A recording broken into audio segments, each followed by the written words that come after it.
members who are here, and I know I've had a few messages that people are joining a bit late, and that's apologise to anybody who's watching why we are running a little bit late. So it is being recorded and it is being live streamed, so we're running it in accordance with the council's remote meetings protocol and procedure rules.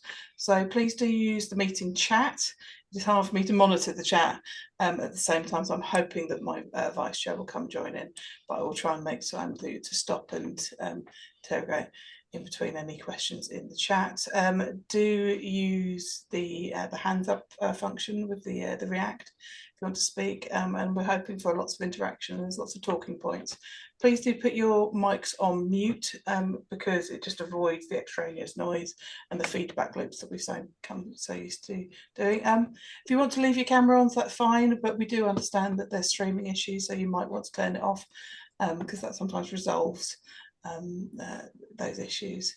And lastly, voting is by general assent of the meeting, or for example, there's a few items where they are roll call on it. So we're going to start firstly with any apologies, Jamie, for absence or any. So I've received apologies from Katie Moore, Caroline Johnson, Rachel Manton and Gareth Croxon, although Justin Southwood is here as Gareth Croxon's substitute. And I've also been notified that Trudy Salmond and Jenny Baker are on their way. They've been caught up in other meetings, but hope to be here soon. And it's a big welcome to Cat Forrest, who's an Academy School representative, and Richard Ferris will be on his way as Academy representative as well. So thank you so much for joining the team. I know there's some other vacancies in the background, so we are looking hopefully for a few more people to join as primary governors. So if anybody's watching out there, if there's a primary governor out there, would really feel to come to join our team. And if anybody for a 1619 provider or a representative to come and join the team. So declarations of interest. So we have an agenda item 6, which there might be some members of the committee who want to share interest.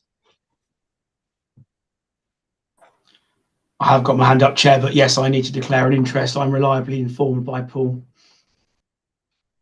Thank you very much, Grant.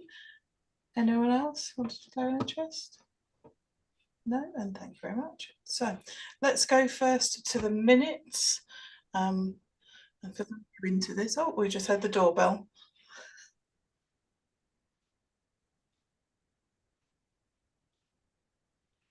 It's very reassuring to hear the doorbell.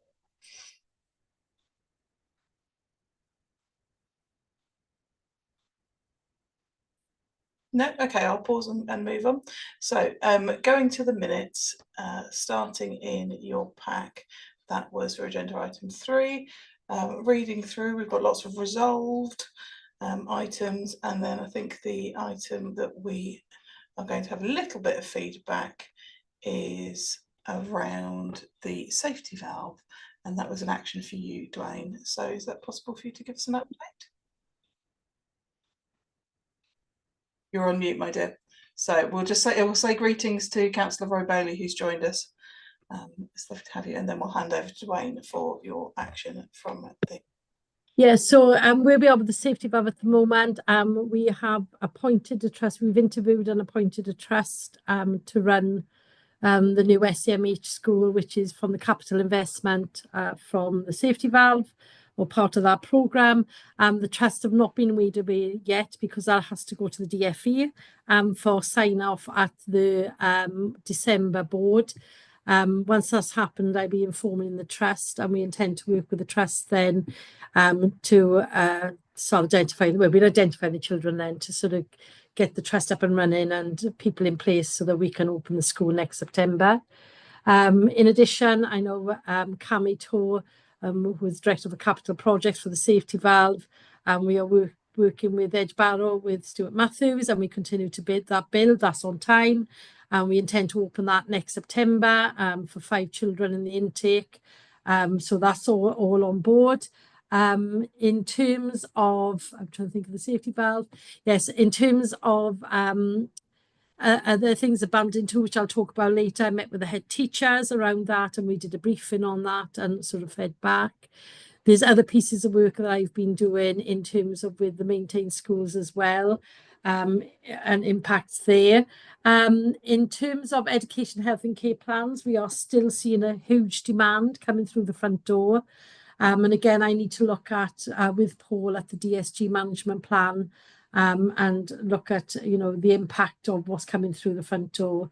We still have a high sort of pressure on the independent non-maintained sector for places, if I'm honest with you. And, we're going through phase transfer now, and I'm just, because this will impact a safety valve. But, in terms of making sure we got places for children for next year.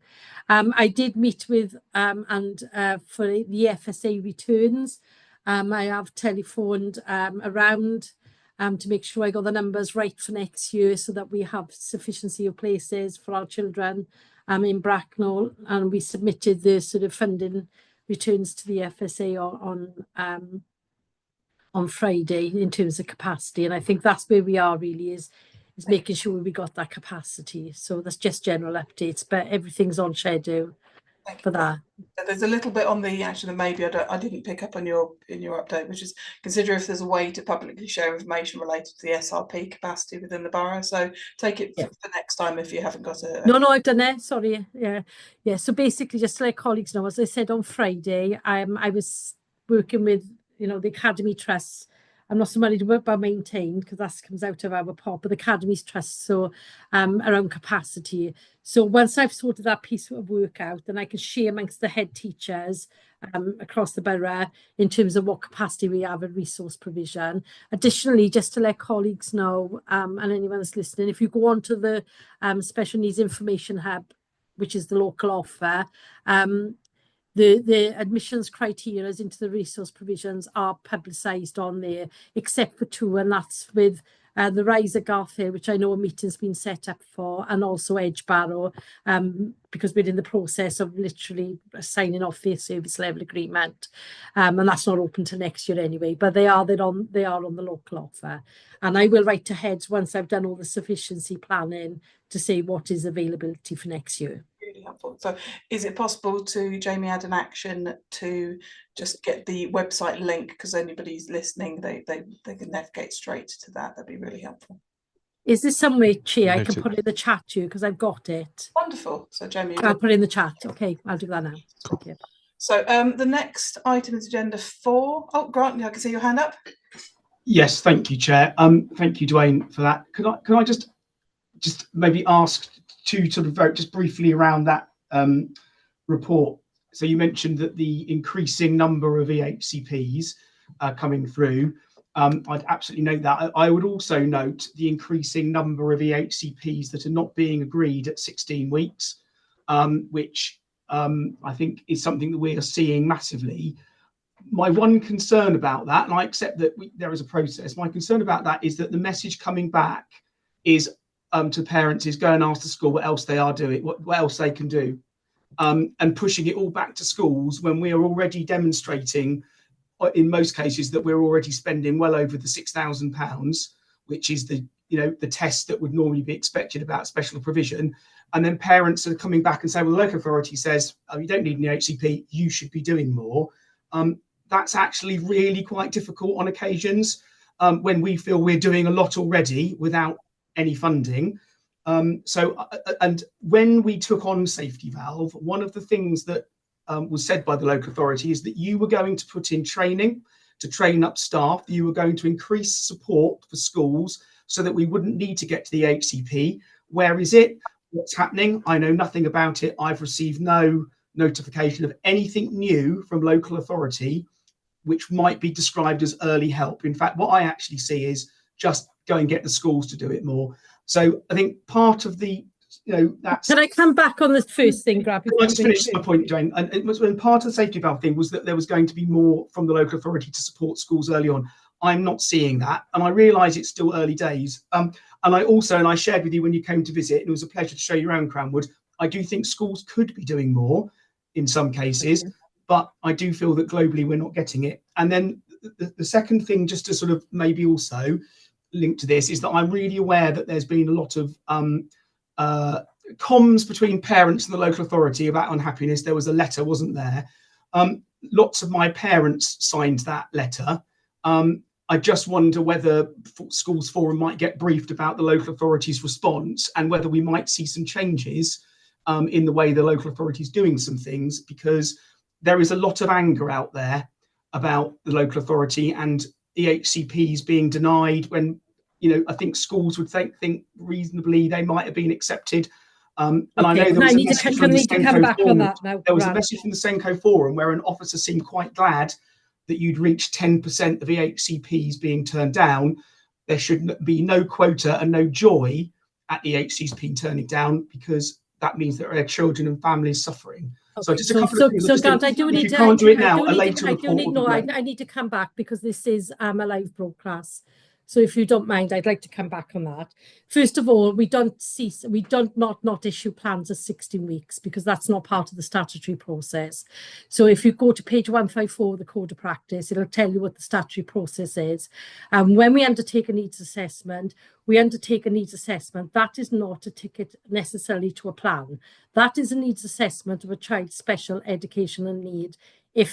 And that assessment informs the local authority and the decision-making group of which head teachers sit on and Senkos sit on, of whether that child needs an education, health and care plan. That decision is made at 12 weeks when all the advices are coming in, and they look at that and they look at what the child's needs are, they look at the professional's advices, and a decision is made whether to issue and draft a plan, and issue a plan. So that's not done at 16 weeks, that's done at 12. In terms of the process, as I said, Grant, that is page 154 of the Code of Practice. You know, in terms of that, happy for you to have a look at it.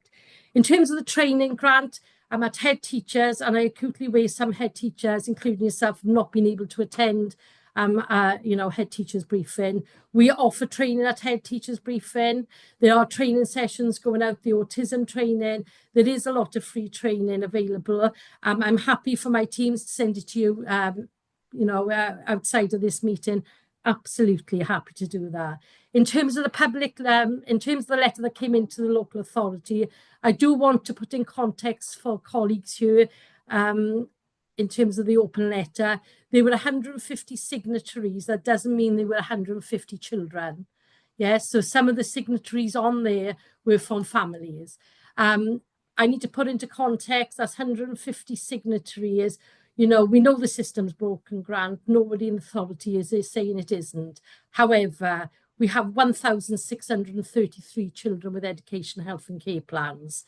So in terms of looking at, you know, at schools, there is a graduated approach which has been co-produced with the Parent Carer Forum, has been co-produced with leaders in what we expect in Bracknell Forest for the assess, plan, do, review to look like. That is the graduated approach. In terms of the head teachers briefing, I'm sorry I've not been able to see you there, Grant, but I have gone through that with heads of what should ordinarily be available in all schools at wave 1 intervention, what is targeted support at wave 2 intervention. So what all children in Bracknell Forest, irrespective of what school they go to, should be entitled to as a graduated approach. And then above the tier 2, then what professionals are schools getting in to support in their advice giving.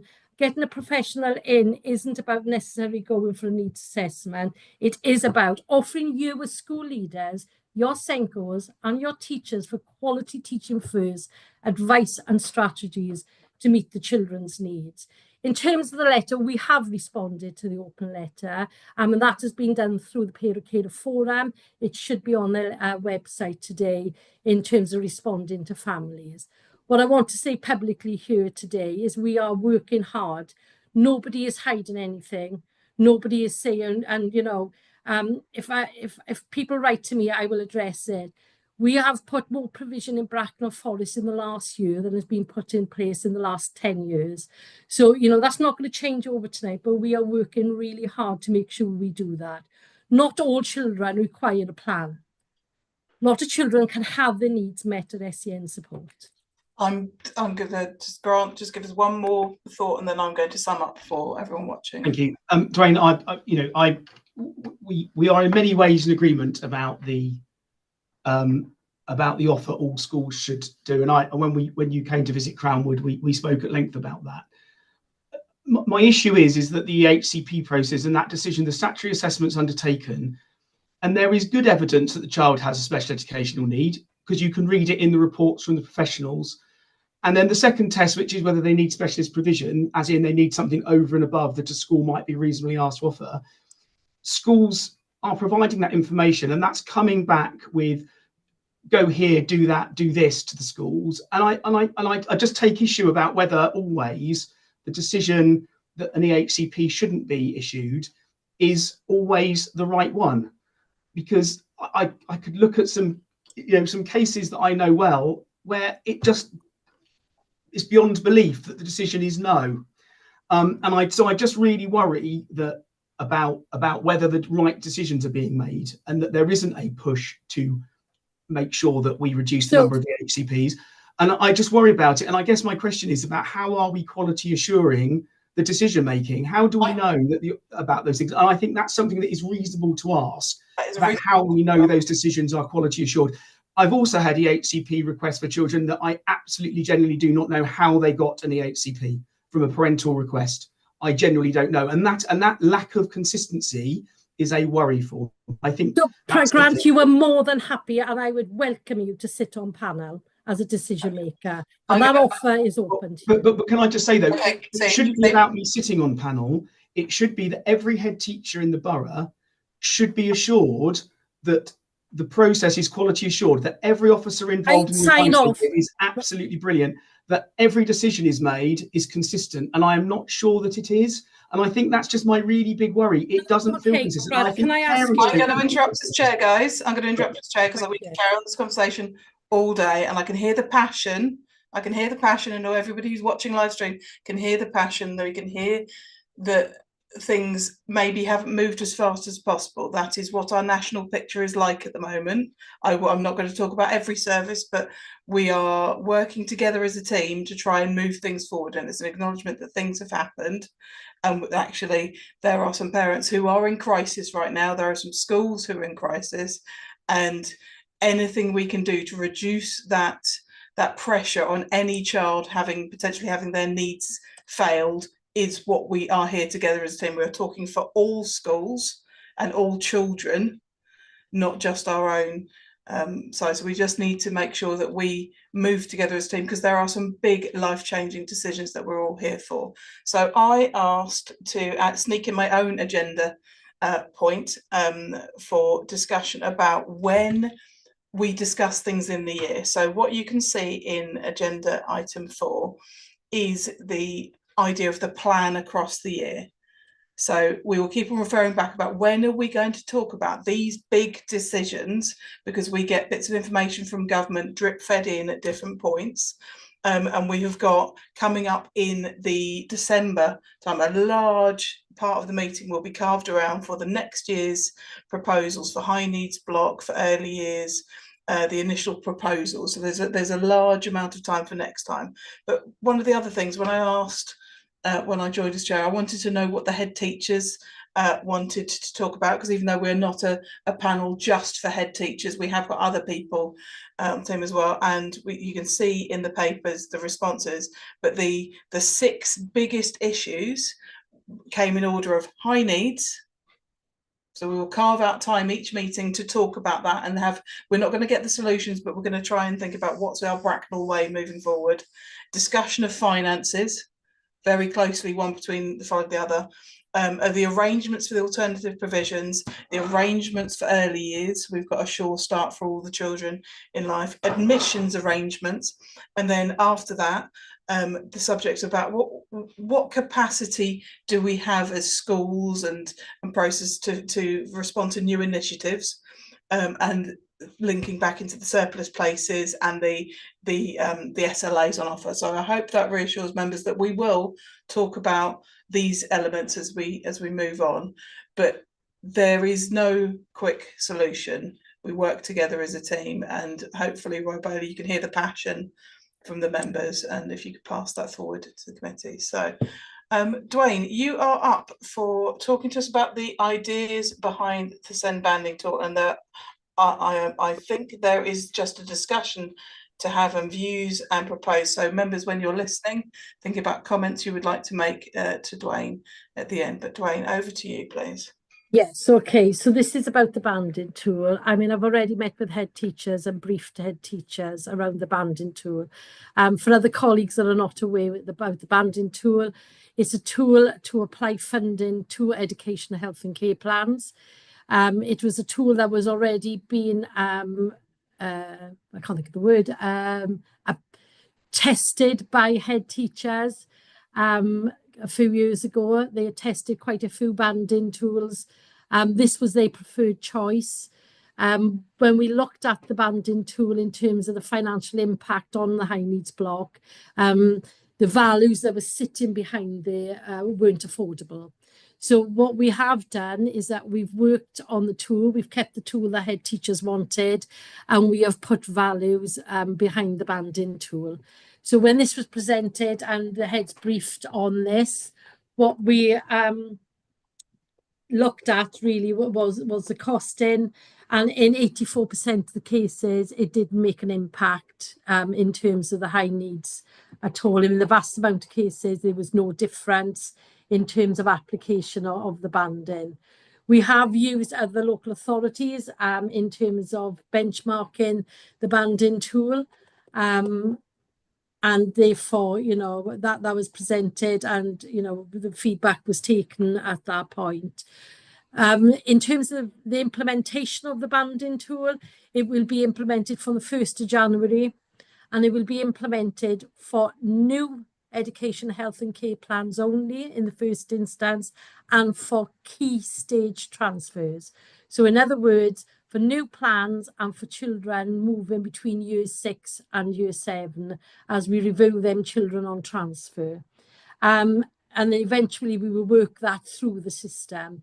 What we said at Safety Valve, and what I must say today is that, and we've been clear, is that we will not be taking money off the schools in terms of the banding.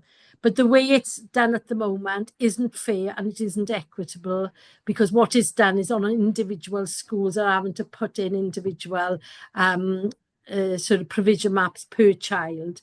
So this banding tool will make sure the application of the tool is fair and equitable across the system. I want to come back in terms of monitoring and quality assuring. So part of the process of this and panel decisions, because I do go over and quality assure panel decisions and question every Friday. I sign off all the panel decisions. On top of that, in terms of the banding tool, on the implementation of the banding tool, I will be pulling a monitoring group together, and I would like head teachers to be involved in that so that they can see how we have applied the banding tool, who is being applied to, and whether that's been applied to fairly. And I'm more than happy, as I said here today, and this is live stream, for heads to join the DMG decision-making group, which already heads sit on, and also to be involved in the moderation of the application of the tool. But that will be in place. Also, if a child comes in for a reassessment of need, obviously, if we are looking at a child that has to have a reassessment of need, then the banding tool will be applied under that reassessment of need, if that makes sense. Because very often when we are reassessing for children's needs, their needs have increased. So the banding tool will be applied as a tool then. And that will happen from the 1st of January next year. So back to you, Chair. Thank you very much. Okay, so colleagues, we are looking for comments, views against the proposed new tool. Keith, please start us off. Yeah, thank you, Chair. So firstly, I welcome the new banding tool. I wasn't able to make the briefing on the 23rd of October because I was otherwise engaged.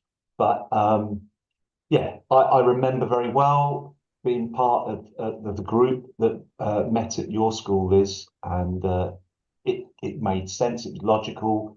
It was actually quite straightforward, I felt, in using the banding tool. The devil is in the values. And my concern as a head teacher of a school with a large number of EHCPs is that over time we will feel that essentially we'll be getting less money for in our work to try to meet with the same level of need. And yeah, that's my concern. I appreciate it's phased, and it's phased so that yeah, we might not feel that for quite a few years, but that is a concern, and particularly for a school of our size, the scale of the potential hit for us is something that I've shared with governors, and they share in that concern. But as a tool, as a banding tool, yeah, I think I welcome that development.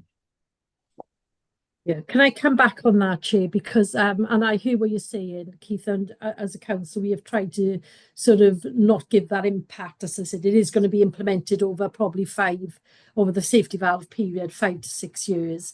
What I will say, whilst we're implementing that, we're also creating specialist provision. So where some of the children that are in mainstream and perhaps they should have and could have their needs met better somewhere else, as that provision is online, you know, just hoping, you know, that the needs will get less of an impact for our mainstream schools as we get that provision. What I also want to say is part of the safety valve, we did up all the resource provisions, funding allocation as well, to make sure that the level of funding going in for the resource provision was higher than what they were having.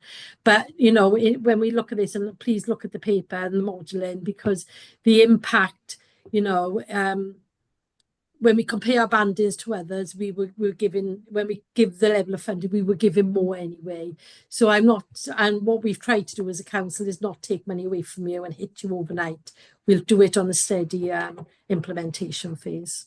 Thank you. And you're referring to page 18, where there's a table where we compared against South Gloucester, Surrey, Hampshire and Solihull.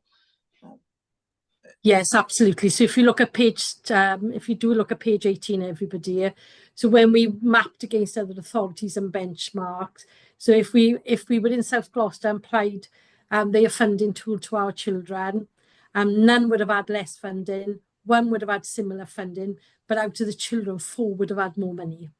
And same with for Surrey, Hampshire and Solihull. So, you know, it is, I think, fair and equitable, and I will be pulling moderation groups together in this implementation phase to make sure it's there.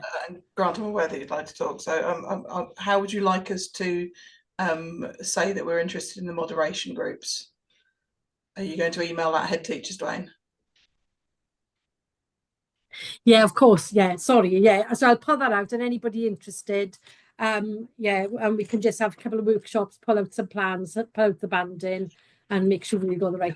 And regularly, so we've got that moving forward. Right, Grant, over to you, please. Thanks, Chair. So I just want to echo actually what Keith has said. So I think so a couple of things. I do think the devil is in the detail in the banding. So South Gloucestershire is a local authority I can talk something about. Greenshore Learning Trust has got quite a few schools in South Gloucestershire. Their experience of the banding matrix approach is that exactly what Keith said, that over time it has actually reduced the amount of funding going into schools. And so while at the moment I'm pleased to see that we are more funding and similar funding compared to South Gloucestershire, my big worry is that we will drift downwards to be more with the median. And you've actually almost sort of said that, Dwayne, that you're not going to hit us immediately, but over the next 5 years there will be less money. So I do think that is a worry, that actually over time there will be less money going into schools to support children with EHCPs, admitting that there will be more specialist provision, but even so, that is a worry.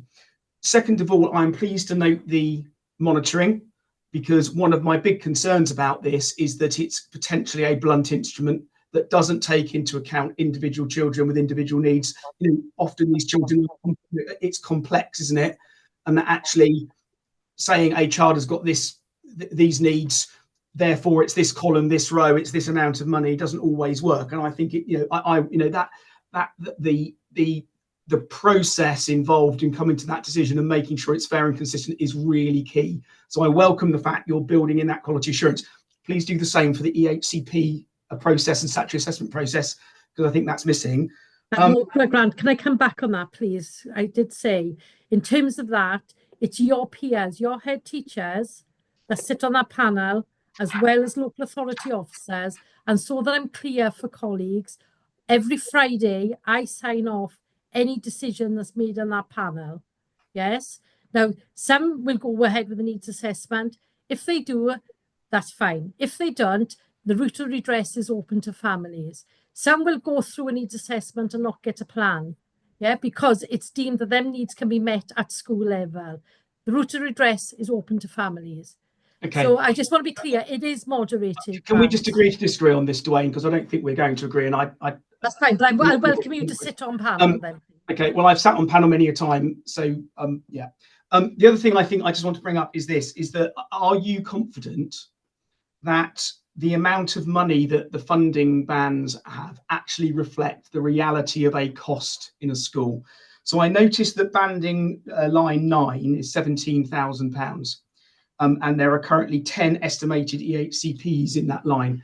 Well, when the draft EHCP says that they need a teaching assistant throughout the day, the cost of a teaching assistant to a school is about £23,000. So even after we've taken the 6 off, which is the standard from the nominal funding, in order to pay for a teaching assistant for a TA across the school day, that's £17,000. It would suggest, I'm worried that actually the cost, the amount of money coming into schools will not actually meet the actual costs with schools. And of course, because we're not providing a provision map, you're not going to see that. You're basically going to say this child has got this needs, it's 9,000, and your EHCP, draft EHCP says teaching assistant with these qualifications, experience and skills across the school day, and schools are going to go, I can't do that, I can't afford that. That's a funding gap of quite a large amount of money. I just wonder if there is confidence that these are based upon real costs in schools. Yes, the modelling was done. I mean, we brought a company in to do the modelling for us, and they have been done across schools, to be honest with you. To be honest with you, Grant, I know in terms of children's needs, the cost of an LSA, I've run provisions myself, I've run resource provision myself, I've worked in South Gloucestershire, it was a counsellor, and I've worked with your school. I'm in South Gloucestershire, that had one of my provisions in there. So to be honest with you, as I said, we will implement the tool, we will look at it, we will moderate it. I welcome you around that table to do that with me. In terms of the level of funding, and in terms of how we apply that, it isn't about a provision map, it is about the section F of the plan. Let's be clear, yeah? What we are providing is for the section F of the plan, which is above and beyond, which is ordinarily available in all schools. It is our provision that is above and beyond. Wave 1, quality teaching first. Wave 2, intervention. It's a high-end cost above that. Now, what we know is, and some schools do it well, some schools need to do it better. Some, you know, in terms of provision, we will look at the provision outlined in section F. We make sure the level of funding and the resource matches that, so that child's needs can be met. And I said this at the meeting and the briefing, I did on the other week, you know, we don't audit the funding that comes into school, Grant. I don't walk into your school and say to you, where are you spending the high needs money, right? I don't go through your accounts. I don't go through your LSAs. I could tell you how many children now, if I pulled up your list of children you have in your school with plans, I could potentially tell you them, how many of them have one-to-one support. So I should be able to walk into your school and say, you've got 6 LSAs, they should be all assigned to children. I don't do that. What I do know, and I'm being open and honest and transparent, is that we are spending nearly £10 million a year more than we are having in this authority for our children. Now, that's a national issue, but I have to, through the safety valve, make sure what money I have is fairly and equitably distributed amongst all children in Bracknell Forest. And that is the right thing to do for our children. So, you know, we will monitor it, we will look at it, we will review it. But ultimately, you are right, it is part of the safety valve with the aim of bringing in a level funding for our children as we create the specialist provisions as we move through forward. Okay, is that an old hand, Grant? Yeah, I mean, everything you said, Dwayne, I get. I would just say that quite a lot of that £10 million is spent sending children off to special schools in the independent sector. I don't think it's maintained primary schools. or maintain secondary schools that are milking the system here. I think we are actually not overspending. I just genuinely, and I know you can't do anything about that, Dwayne. I actually know, and I know that you're putting in that provision to do it. But can we just be really clear? The 10 million overspend, I don't think it's the primary schools and the secondary schools in Bracknell Forest that are the big problem here. But in the end, my issue is this: is that when you do a consultation and there is a big funding gap, you're going to get schools saying it's incompatible with the efficient education. I've got to redeploy resources. It's affecting all these people. Now you can turn around and direct us to have people, that's fine. But it becomes a battle with schools when we don't have enough resources. And my biggest issue is that it just makes it harder for schools to do what you want it to do. I can include children if I've got the right resources. That is the reality of the situation, and yet we are predicated on saving money and not giving schools the money they need. It's completely the opposite way round. I can be more inclusive the more resources I've got. But I didn't hear you say that you are confident that this banding tool will give schools the resources that they need to deliver what's in Section F, because sometimes Section F says teaching assistant throughout the school day, including lunch and break times, and we don't get £17,000. So the answer there is no. And that is my concern. And exactly what Keith said is that over time, more money will go out of the system and it will make it harder for us to include children. And I think that's a real shame. I just think we just need to be honest about it.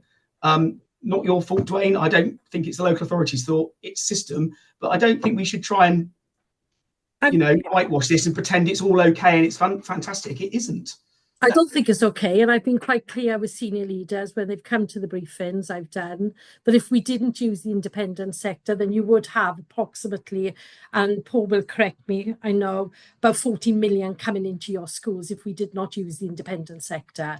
Now, the only way we could stop using the independent sector is two ways. Schools take the children, and we give high level of funding to the schools, or we build more specialist provision, of which we're in that process of doing.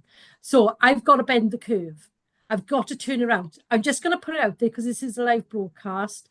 This year, we have 66 children in our mainstream schools at the moment. Primary schools are transitioning. Of them, 50 families want specialist provision. That's what I'm faced against as a local authority. Now, if we want more money in schools, then we do need to stop using the independent sector, because we can put more money into schools. And I'm happy to put a high level of funding into schools if it means we don't go into the independent sector. The issue I have, Grant, is some of our schools won't take the children. I'm going to interrupt as chair, guys. I'm going to say my couple of comments. I think that there is work to help our families understand about some of the amazing work that is going on in mainstream schools. There is a lot of good, solid practice, and you hear the passion from our team. Actually, we want to be able to serve our children. We want to make your children's lives better, but it's a little bit of work that we can do, and together as a team helping calm the waters and make sure people understand that if you choose a mainstream school, we will do our utmost to serve your children for lifelong. And any parent that happens to be watching with a plea, I would say, please do put your trust into our secondary schools. There are some fantastic colleagues who I know would move heaven and earth to make a difference for the children. And I think if out of the 55 parents, even if we can have one person listening and making a difference, you will then, it's not about, we don't want anything different from your child. We want your child to succeed, but I think put your trust in some of the mainstream schools, because it might not be perfect straight away, but there are some really passionate schools who want to include.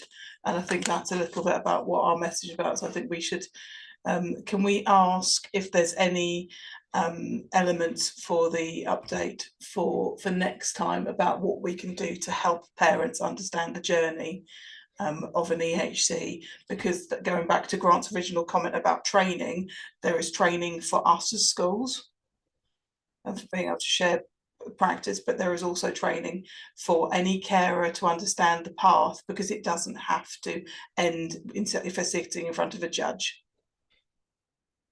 And I think the more we can work together, and I think that will help a lot of us, because I heard words like hemorrhaging money into the independent sector.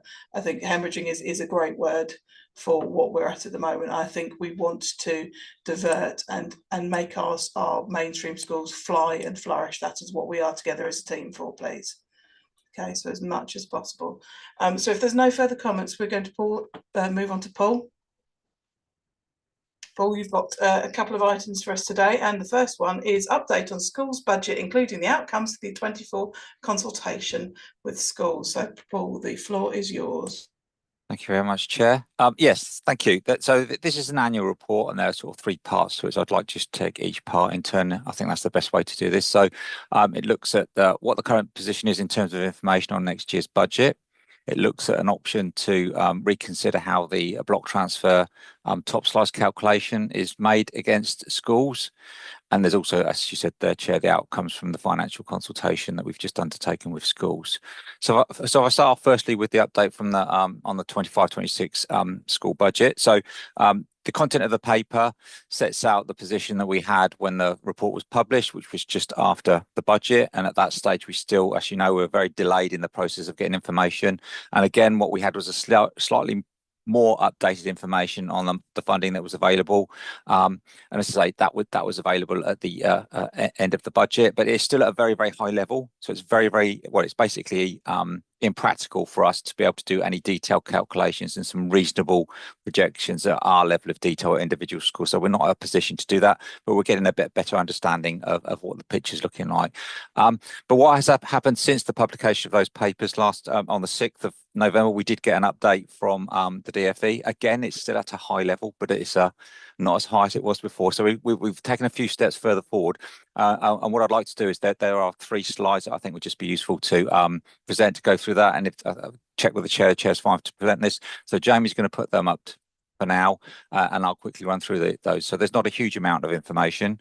So this first slide is basically the content of your report. So this is paragraph 2.1. In the overall summary. So this just tells you, just a reminder what the position was after the budget. £2.3 billion of extra money coming into schools. £1 billion goes into the special educational needs system. 1.3 billion into school budgets. And at that point in time, it was saying a lot of that extra money to schools would cover the September 24 pay award.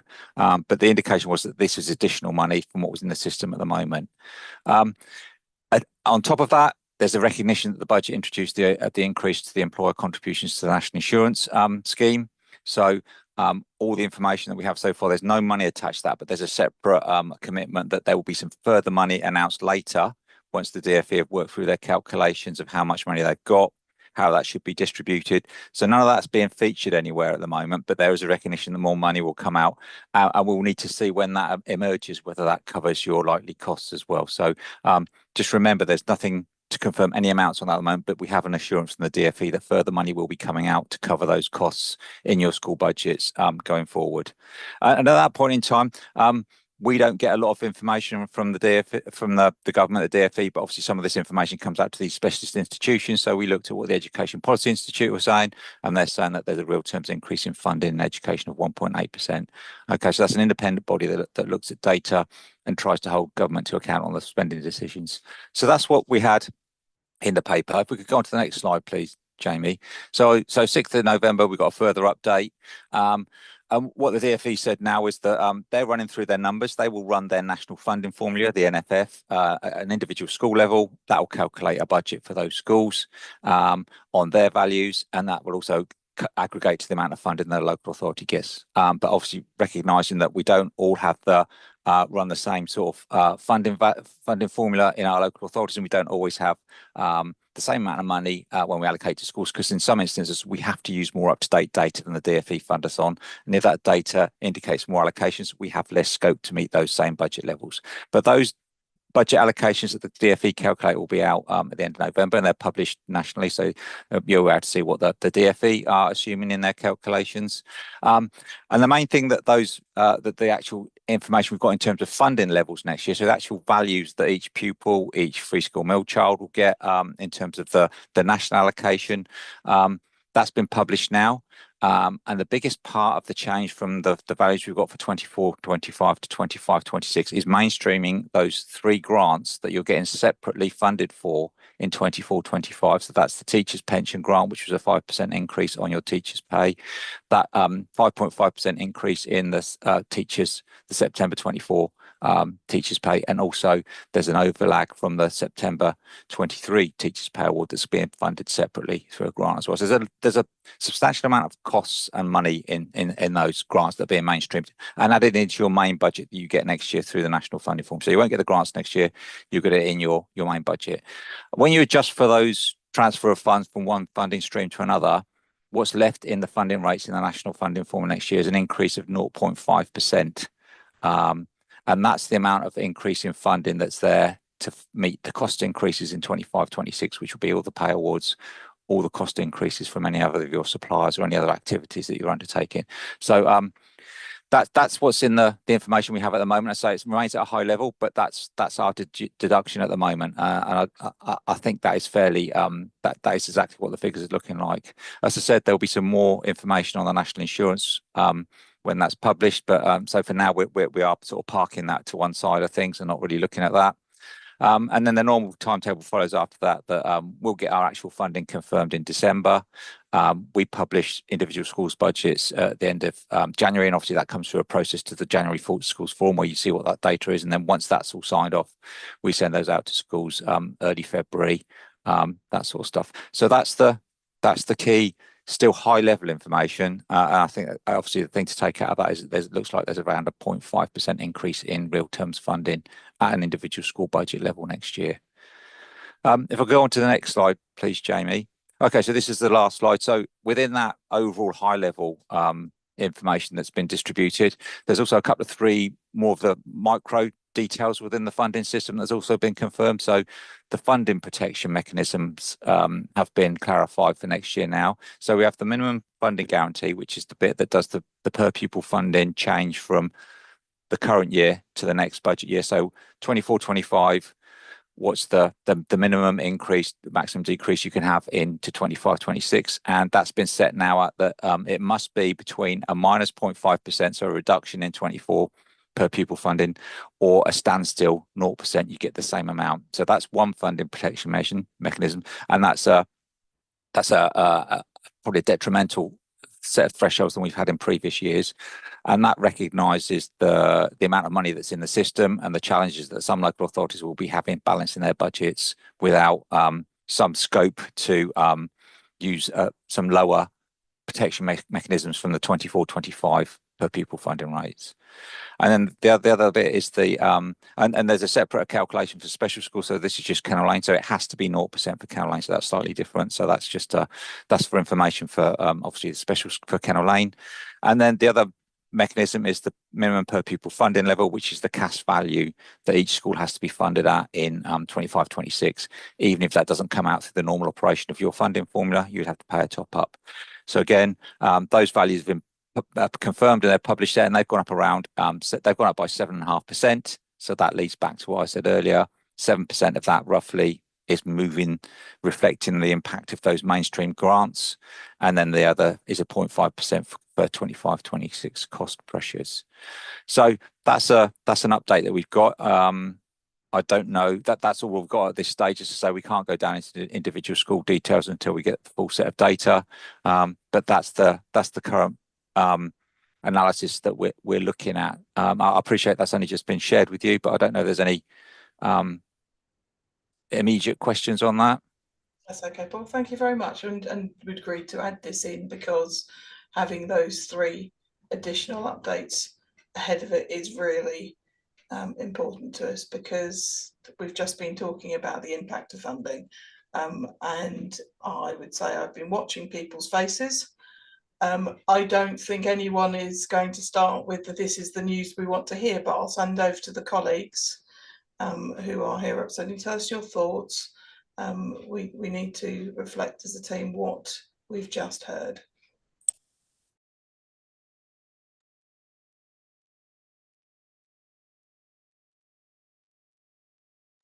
Start us off, Keith. Thank you.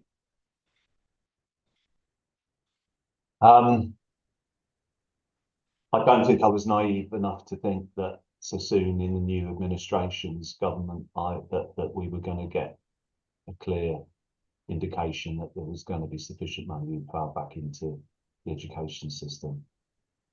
But yeah, I'm with further information to come, but looking at what Paul's just said, I'm not encouraged that next year is going to be that much better than this year was, and this year was particularly difficult. So yeah, that's I'm just sharing my thoughts openly as ahead and thinking about budget planning for the year to come. But I'm hoping there'll be some more positive news to come very soon. Thank you very much, Keith. Very good. We really appreciate that. Any other colleagues want to put thoughts? Grant, please share yours. Yeah, thanks. I mean, actually, very similar to Keith.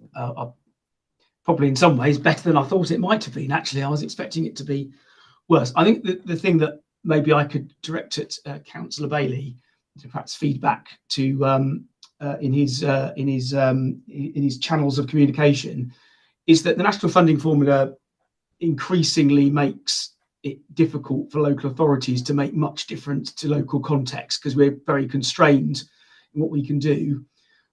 The thing that worries me most actually is that as a 3-form entry school, actually I can weather some storms a little bit better than a 1-form entry primary school, and having led one a few years ago, Wildmoor Heath, where every single penny, every pound, it was a struggle every year to balance the budget, particularly after they changed the lump sum calculations.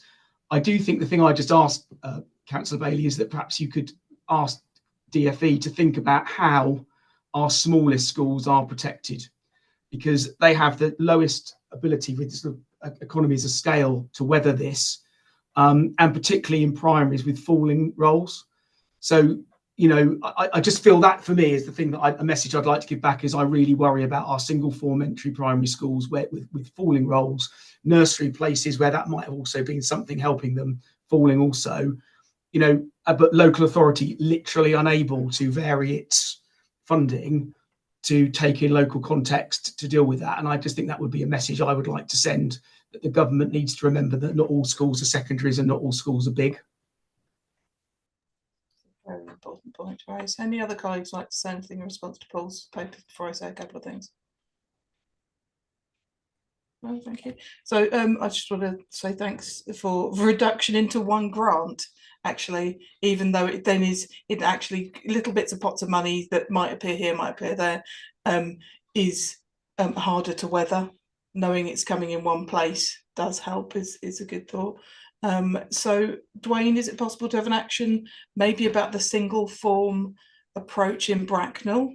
Could we have that as a thought in the discussion paper further? It doesn't have to be December because we're going to be meaty into, but I think at some point across the year to talk about the single form approach, so we know that our colleagues who are in the smaller schools and the wealth of choice is still represented, because not everything has to be a 3-form school.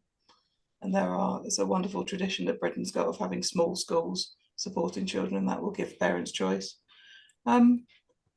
And I really hope there's more information about the national insurance, because even though we've had promises about national insurance being paid, I don't think there's necessarily been a reflection on supply or suppliers. And I think that will create more than a 0.5% impact for us. So if there's anyone listening, be really helpful just to have thoughts on that. So if any other colleagues, because if not, we have some recommendations to agree. I think, Jay. So there's just a couple. Is there a couple of things I can just tidy up as well, please, Liz? Sorry, there's just a couple of other parts of the paper it might be useful just to quickly talk about. So the other thing is, well, I think I go to the financial consultation results from that to start with. So we do need to get some views from schools about some parts of the budget. It's a requirement for DFE. So the responses are set out on page 27. There's a couple of tables with the response rate and the questions we've posed and the responses received. The questions we've posed are the same that we basically ask every year because it's a requirement to do some of these things. And you can see that most of them relate to maintained schools and not academies. And you can see there that there is a strong consensus of view of supporting those 4 questions from the responses we've got there. So I think hopefully that gives you a good steer to make those decisions, and they are part of the recommendations. If you remember, this particular paper each year does have a restricted voting against specific questions. So only primary maintained schools can vote for primary schools, secondary for secondary, etc. So hopefully the wording on the recommendations for that part are clear of who votes where, but obviously we can clarify that if there are any questions to go through. So I think that's the straightforward. That's a pretty straightforward part of this paper. Can I just check? Is that Grant? Is that you got a question on this part of the consultation? Yeah, just Paul. Yeah. Obviously, you very kindly emailed me to tell me that I had to declare an interest. I suggested it, Grant. Confess, Paul, I don't know why. Can I check with the chair that I'm allowed to vote still? I'm really sorry. I feel like I should know, but I couldn't quite work it out, and obviously I didn't know myself. But thank you for doing that. You are allowed to vote under the academy because you are academy member. Yeah. I mean, the declaration of interest is the final thing I'm going to talk about, Grant, if that's okay. So this it's about when we did the original consultation on the block transfer, the top slice to switch money to the high needs sector.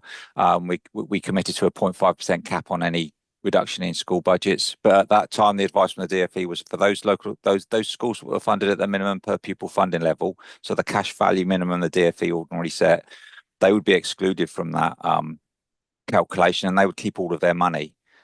What has now emerged as we've been preparing for this 25-26 budget setting process is that the DfE would consider setting lower values if you make a case for it. It's supported by your schools, it's supported by your schools forum, and it's part of a safety valve project. But that's still got to be signed off by the Secretary of State. So this question here is, do you as schools forum want us to gather some views from schools on this? Because we didn't know it when we asked the original question. I do remember when we did this originally, a number of comments came back from saying, well, why are some schools excluded from it? Shouldn't all schools apply it? That's the sort of comments we were getting at that time. And if we knew that, I think the local authority probably would have put forward a proposal to include all schools in a contribution, but obviously it's all hindsight now. So there's an opportunity for you as schools forum members to ask us to get that information or not. We'll carry on as what we're doing now, and those schools will be excluded. And the reason why we've suggested you do a declaration, and Tricia as well, and I think Trudy as well, I think Trudy's done it as well, is because your 2 schools are actually getting a funding protection through this route. So if we do change that, there could be a financial impact on your school. So that was the purpose. Sorry if that wasn't clear. I'm very, very sorry that came out so late today, Grant. I just got overrun with stuff, unfortunately. So that's the final part. So there's a question about, do you want to have that revisited or not? So that's all I'd like to say on this then. Thank you very much. Before we go to recommendations, we're going to Keith, you have some comments? Yeah, I just want to say, I mean, the block transfer in the first instance was hard on all of us, but I would welcome going to consultation on the whether all schools should contribute now that opportunity has arisen to review that. So yeah, I'm supportive of at least going and getting some views on this and how that might work. And I'm mindful that I'm sure the individual circumstances of each of those schools will be very different, but I don't think we shouldn't look at it. I absolutely think we should look at it. Very fairly said. There's a comment from Roy, while other colleague head teachers want to think about it, and he said, I've heard the comments about need for greater clarification around funding, and you will lobby the Secretary of State. So thank you very much. Thank you very much. Grant, thoughts and comments on that? Oh, sorry, I was putting my thumbs up to agree with Keith. To agree with, oh, that's wonderful. Thank you. To agree with Keith. That's me, not with hands up. So let's go to recommendations. I think we don't have a maintained primary colleague having joined the call. I think they might have dropped out with connection. So what do we do in that instance, Paul and Jamie?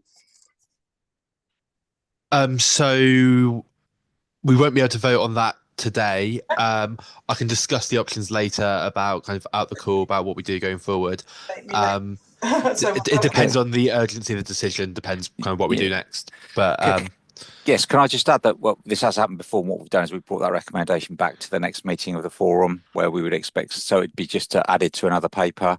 But I think the responses from the consultation from a local authority point of view do give us a clear steer that that those members will vote with what the consultation responses were, hopefully, and that they're quite clear what schools are saying there. So we need it signed off officially, but I think we've got enough now to do our planning. So that, but we bring it back to the next meeting, if that's okay. Thank you very much, Mo. So that's the December meeting where we've got a large time to talk about it anyway. So item for maintained secondary school member only. Delegation of budgets continues for the services requested by the council. There is it's a one-person vote. There's only one secondary, so. Yeah, I'm voting exactly the same way as our consultation response, as the only maintained secondary. So And thank you for your email, Paul, to ensure that I will be present to cast that vote. Yeah, I should have done a few primary schools as well, while it looks now in hindsight. But yeah, thank you for taking notes of that. Yeah. All maintained school members only. A £20 per pupil contribution continues to be made, so it happened before, by maintained schools towards the cost of delivering general education related statutory regulatory duties. Can I just add, Chair, maybe because we've just got Keith here, I would suggest we defer this one to next meeting as well, so we have more a wider view of relevant voters there. Yeah, I think that's fair. So 3.2 for us to agree if a consultation should be undertaken with all schools to gather views on whether the calculation for the block transfer from the schools block to high needs block budget should be updated to include schools funded at a minimum per pupil funding level. So if you're on consent, you can use the react button or hands up. Everyone looks like who's on the screen looks like they're agreeing. Thank you very much. So thank you very much, Paul. Really appreciate that update. We do like last minute updates. So let's hand back over to you for the last paper of the day, I think. And that starts on page 35, agenda item 7, the school's budget, 24-25 budget monitoring executive director. Okay, so. Okay, thank you very much. Yeah, again, this is an annual report, so this is giving you an update on what the budget's looking like this year in terms of actual performance to what we're anticipating when we set the budget. So hopefully it's quite a familiar format. So I'll run through it fairly quickly and see if there's any questions afterwards. So we agree a budget at the start of the year. What happens is that lots of changes are then processed manually around the DFE, recalculating academy budgets and taking that money off us and giving it directly to academies. Some of the grants came out. We've got some extra grants. Schools got some extra grants during the course of the year. So that all impacts on the overall finances we've got. So the start of the report just runs through those and confirms all of those particular parts of how the budget's changed.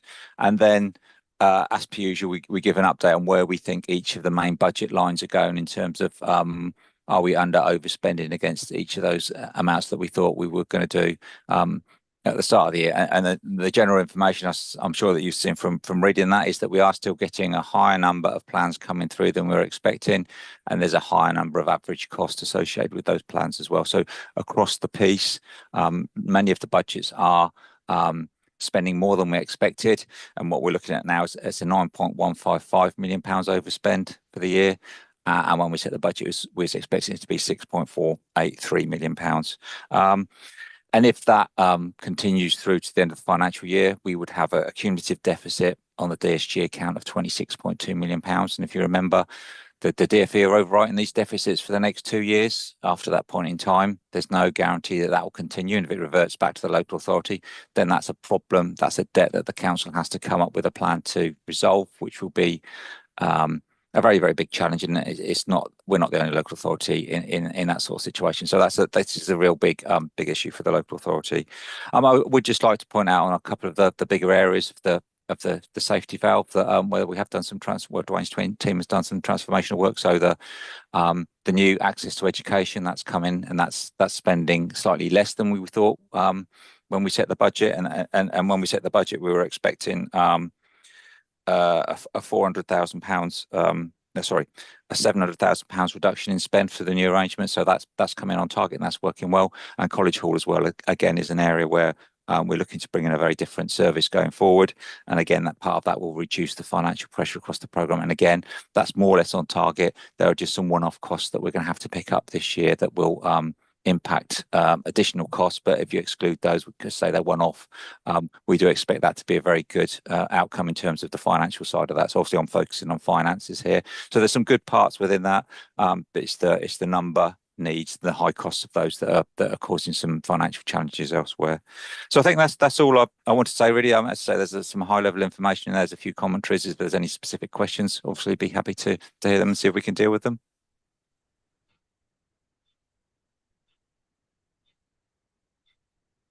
Commentary from colleagues? No, I think we might be able to go straight on to recommendations. I mean, my only thought is, I really appreciate you saying it is about the finance, but obviously there are children, they're human beings lying in the background of this one, and think about the passion that we've had throughout this meeting. We want children to succeed, and but if we can best spend public money, that is good too.